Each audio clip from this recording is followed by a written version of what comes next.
2023 November മാസത്തില് ആശുപത്രി കിടക്കയിൽ ഡെങ്കു ബാധിച്ച് ആന്തരിക അവയവങ്ങളെല്ലാം ബാധിച്ചു.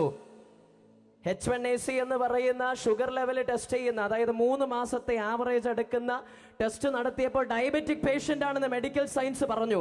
അതോടെ ജീവിതത്തിലെ സ്വപ്നങ്ങളെല്ലാം അസ്തമിച്ചു എന്ന് മനസ്സിൽ കരുതിയപ്പോഴും എൻ്റെ മനസ്സെന്നെ കൈവിട്ടപ്പോഴും എന്നെ കൈവിടാതെ വണ്ണ ആശുപത്രി കിടക്കയിൽ തേടി വന്നൊരു ദൈവത്തിന്റെ സ്നേഹം ഞാൻ അനുഭവിച്ചപ്പോൾ ആ ദൈവത്തിൽ നിന്ന്, ആ ദൈവത്തോടുള്ള സ്നേഹത്തിന്റെ പുറത്ത് ഉയർന്ന ഒരു സന്തോഷമുണ്ടല്ലോ, അതെനിക്ക് ഒതുക്കി വെക്കാൻ പറ്റിയില്ല.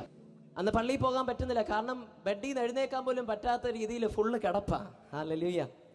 ഹാർട്ട് റേറ്റ് കുറവാ, 70 താഴെയാ.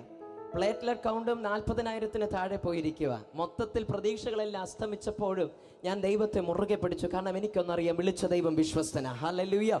ഞാൻ അന്ന് ഓൺലൈൻ ചർച്ചില്, ഞങ്ങളുടെ ചർച്ചിലെ സർവീസ് അറ്റൻഡ് ചെയ്യാറ്. ഞാൻ നോക്കിയപ്പോൾ 70, 60 വയസ്സുള്ള അമ്മച്ചിമാര് തുള്ളി ചാടി ദൈവത്തെ ആരാധിക്കുക. ഹല്ലേലൂയ.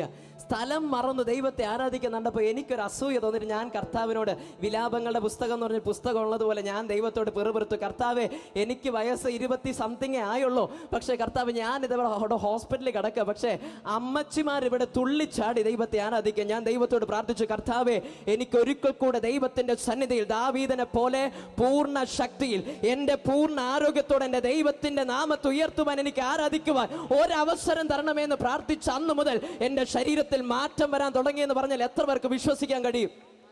ആഴ്ചകൾ കൊണ്ട് വ്യത്യാസം വരാതിരുന്ന സ്ഥാനത്ത് ആരാധിക്കുവാൻ ഒരുവൻ മനസ്സ് കാണിച്ചപ്പോൾ സ്വർഗം തുറന്നുവെങ്കിൽ ഇന്ന് രാത്രി ഞാൻ വിശ്വസിക്കുന്നു, ഇതിനകത്ത് ആരാധിക്കുവാനെ കൊതിയുള്ളവരുണ്ടോ? ആരാധിക്കുവാൻ ഉന്മേഷമുള്ളവരുണ്ടോ?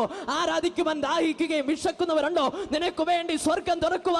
സ്വർഗത്തിലൊരപ്പൻ നിനക്കുണ്ട്.